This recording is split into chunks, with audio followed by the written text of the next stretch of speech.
Olá, seja bem-vindo a mais uma aula e na aula de hoje vamos tirar algumas considerações para aquilo que a Lei Geral do Trabalho estabelece sobre o regime de férias.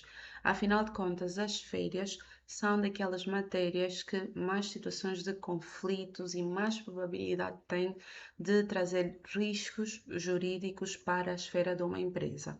Por isso, nós recomendamos sempre que as férias sejam não só do conhecimento e do domínio de um gestor, como também devem constar no contrato de trabalho e, por que não, também devem estar reforçadas qual é a política da empresa dentro do regulamento interno da empresa para que esteja o mais claro possível quais são os direitos e quais são as obrigações das partes quando se fala então de matéria de férias. Okay? Desde já, eu vos convidar a abrirem na vossa Lei Geral do Trabalho, que está aqui na descrição desta aula, a partir do artigo 201. Portanto, nós, quando olhamos para o artigo 201 e seguintes, facilmente conseguimos perceber que o legislador deixa muito claro que o trabalhador, em cada ano, tem direito a um período de férias remunerado. Okay? E, por norma, este período de férias reporta-se ao período já trabalhado, portanto, ao exercício do ano civil anterior, e esse exercício vence no 1 de janeiro de cada ano, ou seja, 1 de janeiro de 2024 venceu-se o trabalho, não é, realizado durante o ano 2023. A primeira exceção que nós temos que ter aqui bem patente e que por vezes há sempre este mal-entendido é que, apesar das férias serem de 22 dias de férias, num primeiro ano de admissão do trabalhador, pode ter lugar, não é? Ainda que não cumpriu um ano de trabalho, mas no ano de admissão, esse trabalhador pode sair de férias antes de completar um ano de trabalho, ou seja, completados 6 meses de trabalho efetivo, conforme resulta do número 3 do artigo 201. Para que é que servem as férias? Portanto, as férias não é um período para o trabalhador fazer trabalhos em atraso, arranjar um outro serviço. No fundo, as férias destinam-se a possibilitar que o trabalhador tenha condições para se recuperar física, psicologicamente e permitir-lhe não só ter alguma disponibilidade para se integrar na sua vida familiar, na sua vida social e cultural, no fundo, para ter aquele período de repousar e voltar novamente ao trabalho.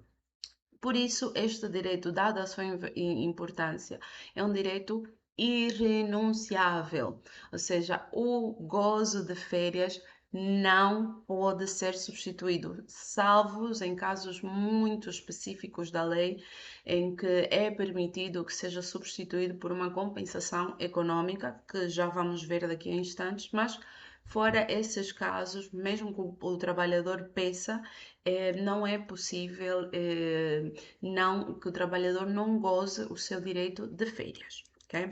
Há pouco já falamos da duração, mas se olharmos para o artigo 204, vamos ver lá que, mesmo agora na Lei 12.23, o período de férias continua a ser de 22 dias úteis em cada ano. Okay? E estes 22 dias úteis não contam o fim de semana, feriados, dias de descanso complementar, não contam. Portanto, são 22 dias úteis. Okay? Outra coisa importante em relação a esta questão das férias, outras, no fundo, exceção, não é? Que nós temos que, não podemos deixar de referir, diz respeito à questão do contrato de trabalho por tempo determinado. Portanto, haverão situações em que, como já vimos nas primeiras aulas, haverão situações em que o contrato de trabalho não vai ultrapassar os 12 meses, não vai ultrapassar um ano. Ok? E por isso, nesses casos, não é? A conta vai mudar porque o contrato será inferior a 12 meses. Então, O artigo 205 diz-nos que tem direito a um período de férias correspondente a 2 dias úteis por cada mês completo de trabalho. Ou seja, imaginem, se trabalhou 4 meses, se são 2 dias úteis, se trabalhou 4 meses, significa que teve ali em cada um desses meses 2 dias. Portanto, imaginem, 4 meses, 2, 4, 6, 8 dias de férias, ok? Portanto, esta é outra exceção que por vezes pode haver confusão, principalmente para um gestor de recursos humanos ou mesmo por parte da gerência para perceber quando o trabalhador, o contrato trabalha de menos tempo, se essa pessoa também vai usar 22 dias de férias. Portanto, já esclarecemos aqui que isso não acontece conforme está plasmado no artigo 205 da Lei Geral de Trabalho. Outra exceção ainda sobre os contratos de trabalho por tempo determinado é que, para além deles muitas vezes não vai haver condições de se esperar os 22 dias úteis, neste tipo de contrato em especial, essas férias podem ser substituídas por remuneração. Ou seja, imaginem novamente aquela situação em que o trabalhador vem apenas prestar um serviço à empresa por um período de, imaginem, 6 meses. Okay? Ao final desses 6 meses, o trabalhador, imaginem, iria gozar férias. Mas se o contrato chegar ao fim, é permitido que aquele mês de férias seja substituído pela remuneração correspondente. Okay? Portanto, é outra exceção importante a considerar na eventualidade de vocês estarem a lidar com contratos de trabalho por tempo determinado. Okay? Outro ponto importantíssimo e que é daquelas situações que, novamente, quando não existem, podem trazer situações de risco jurídico, que é aquilo que nós queremos ter sempre controlado, queremos ter sempre riscos mínimos, que é cada empresa ou cada centro de trabalho, conforme chama o legislador, tem que ter organizado um plano de férias. Okay? Este plano de férias deve conter, no fundo, tem que ter uma lista com todos os trabalhadores, até pode ser uma lista em Excel, com o nome de todos os trabalhadores e a indicação com as datas de início e as datas de termo de cada uma das férias de cada trabalhador. Okay? Este plano de férias deve ser afixado até o dia 31 de janeiro de cada ano, okay? E tem que estar mesmo afixado num local visível para todos os trabalhadores. Há quem escolhe, por exemplo, afixar isto numa recepção da empresa, enfim, junto ao livro de pontos, enfim, no fundo, este plano de férias tem que estar num local visível. Okay? Há empresas que também gostam mais de tecnologia, então o plano de férias fica na nuvem, não é? Que todos os trabalhadores podem consultar online, não é? Mas a primeira situação que temos bem clara é que o plano de férias tem que estar afixado, não é? Quer seja física, quer seja virtualmente, mas deve estar afixado para o conhecimento de todos, ok? Outra coisa importante ainda sobre o plano de férias, caso vocês ainda não tenham elaborado nenhum plano de férias, aqui também na descrição da aula eu coloquei 2 modelos de plano de férias que eu desde já vos recomendava a vocês abrirem para terem noção do que é que eu estou a falar. Encontram aqui 2 modelos de planos de férias. É uma questão de verem qual é que é mais adequado para vocês perceberem melhor esta matéria. Há planos de férias, tem assim um modelo mais simplificado e em que colocam só o nome dos trabalhadores e o período exato de férias. Há outros planos de férias mais extensos em que coloca-se mesmo cada um dos dias do ano. Portanto, aqui na descrição da aula encontram esses 2 modelos para vocês olharem, analisarem e verem qual é que para vocês é mais fácil de perceberem exatamente o que é um plano de férias. Okay? Ainda sem saltarmos a questão do plano de férias, a marcação do período de férias, na medida do possível, convém que seja por acordo entre o empregador e o trabalhador, não é? Porque, no fundo, temos que ter aqui uma situação de equilíbrio. Ok? Claro que nem sempre será possível que todos os trabalhadores gozem todos os trabalhadores fiquem felizes, não é? Com o seu período de férias, mas até porque há aqueles períodos em que, por exemplo, hum, final do ano ou épocas festivas, muitas vezes todo mundo quer tirar férias nesse período, então não vai ser possível todos ao mesmo tempo, mas na medida do possível é importante que seja uma situação em acordo por ambas as partes para que ninguém fique em prejuízo, nem o trabalhador, nem a empresa, ok? E esta necessidade de acordo é porque, como vocês podem compreender, a empresa, não é? Ela não pode parar, tem que continuar. E então, o plano de férias tem que casar com o plano de trabalho da empresa, com a estratégia para esses meses da empresa e, portanto, não poderá haver situações em que o funcionamento da empresa fique colocado em xeque porque os trabalhadores estão de férias, ok? Outra coisa que também é muito comum e felizmente o legislador também contemplou aqui é situações de permutas entre os trabalhadores. Portanto, é possível que o empregador autorize que os trabalhadores troquem as suas férias entre si e por isso não há qualquer inconveniente que o trabalhador que ia de férias em março troque com o trabalhador que ia de férias em agosto. Ok? Portanto, é daquelas matérias, plano de férias e o gozo de férias, que, como eu já vos disse, quando isto não está de uma forma transparente, quando não é uma coisa clara, rapidamente começam a surgir conflitos, não é, laborais que podem ser completamente prevenidos, ou seja, podem ser prevenidos. Ok? Adiante, não é? Terminando agora a questão do gozo de férias, do período de férias. Portanto, só para recapitular, as férias, não é, se vencem no dia 1 de janeiro. No dia 1 de janeiro nós estaremos a falar, digamos que se vencem as férias do ano anterior, ok? São 22 dias de férias. Estas férias têm que estar afixadas no plano de férias da empresa. Agora, a pergunta que surge é, ok, e quando é que essas férias vão ser gozadas, ok? Essas férias, de acordo com o artigo 207, nos diz que podem ser gozados no primeiro trimestre do ano seguinte, no todo ou de forma parcelada. Ok? Portanto, tenham também em atenção que também o período de gozo de férias não pode se estender por muito mais tempo. Ok?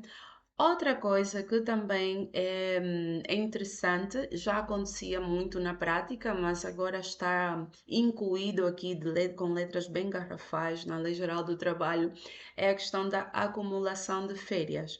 Portanto, havia muito aquelas situações em que as pessoas, por questões pessoais, familiares, muitas vezes queriam fazer viagens mais longas, até se calhar queriam ir de férias para o exterior do país, então já havia muito esta cultura de acumular férias, portanto, juntar um período superior aqueles 22 dias, não é, por ano, e então aqui o artigo 208 da Lei Geral do Trabalho nos diz que é possível que haja uma acumulação de férias de 2 ou até de 3 anos, e por isso é uma situação também interessante e que as empresas têm que se organizar para que seja possível então haver esta situação de acumulação de dias de férias.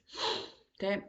Outra coisa, caso, porque é normal, não é? As questões são dinâmicas, claro que no início do ano pode ficar estabelecido um plano de férias, mas que depois, por questões imputáveis à empresa, por questões imputáveis ao trabalhador, haja necessidade de alterar esse período de férias. E então, sempre que haja uma alteração do período de gozo de férias marcadas, ou até mesmo, enfim, não só adiamento, mas até mesmo suspensão por pedido da empresa, por motivos relacionados unicamente com a empresa, esse trabalhador tem que ser indemnizado. Atenção, pelas despesas realizadas e eventuais prejuízos sofridos com este adiamento ou com esta suspensão do período de férias, ok? E por isso também tem que se terem atenção se compensa ou não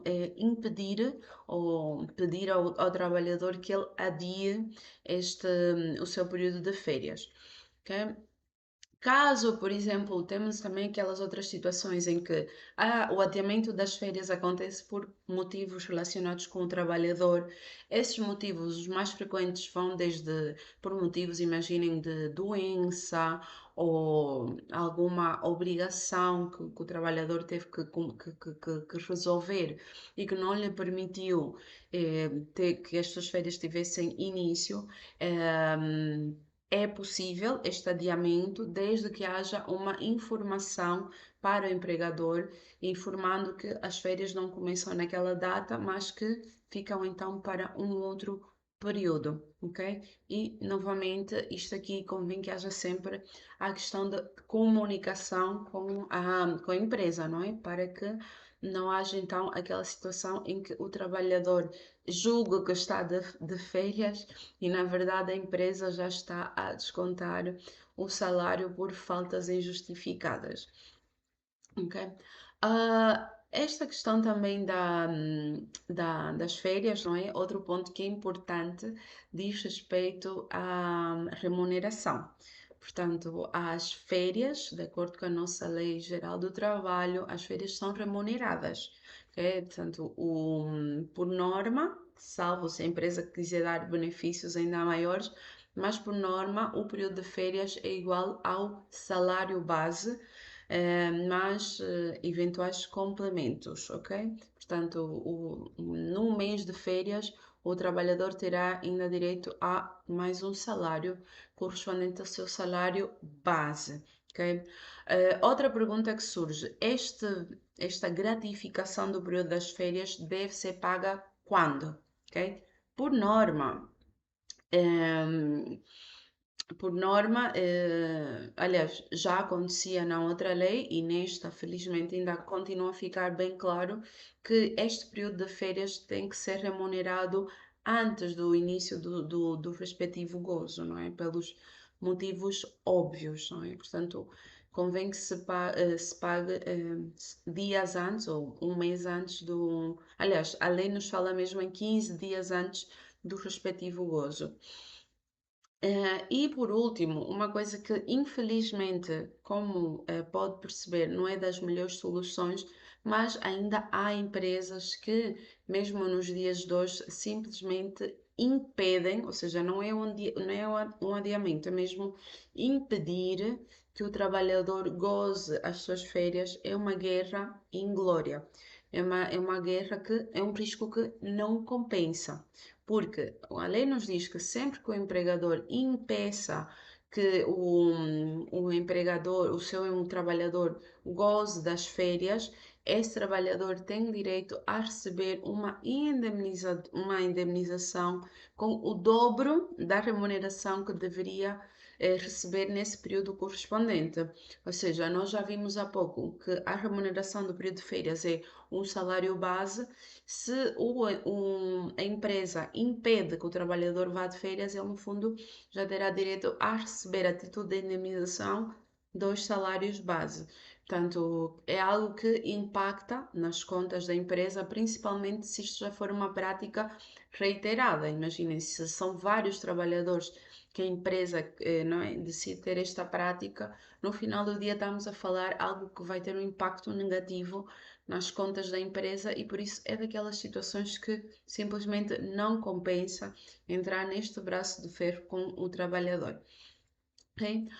Outra coisa que ainda bem que está aqui referida nesta atual Lei Geral do Trabalho é a questão do exercício. Portanto, muitas vezes a pessoa vai se ausentar de férias, mas na verdade não vai estar de férias e resolve utilizar esse período para exercer uma outra atividade profissional, enfim, uma outra atividade remunerada.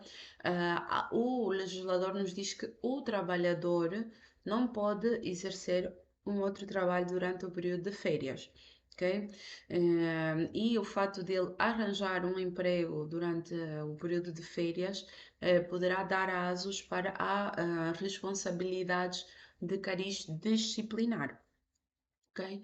E por isso convém também que se preste atenção a este ponto, ou seja, ver até que medida é possível que o trabalhador preste então este trabalho no período de férias, não é? Portanto, em suma, não é? As férias é daquelas matérias em que o melhor a fazer é mesmo seguir-se à risca aquilo que está estipulado na Lei Geral do Trabalho, que a empresa não caia na tentação de tentar contornar, porque é mesmo daquelas matérias em que dificilmente o trabalhador não vai ter razão e por isso o importante é mesmo se respeitar e eu recomendo novamente que haja já uma referência às férias, não só para além de já estar na lei, que haja também uma referência às férias dentro do contrato de trabalho e dentro do regulamento interno da empresa, bem como um plano de férias afixado num local visível, que é para precisamente não haver situações cinzentas em que haja a possibilidade de haverem duplas ou triplas interpretações sobre o período de férias. Se tiverem dúvidas sobre esta matéria, se houve algum ponto que não ficou claro, não hesitem, enviem e-mail, não é, a colocar as vossas dúvidas, os vossos comentários e nós continuamos então já na próxima aula.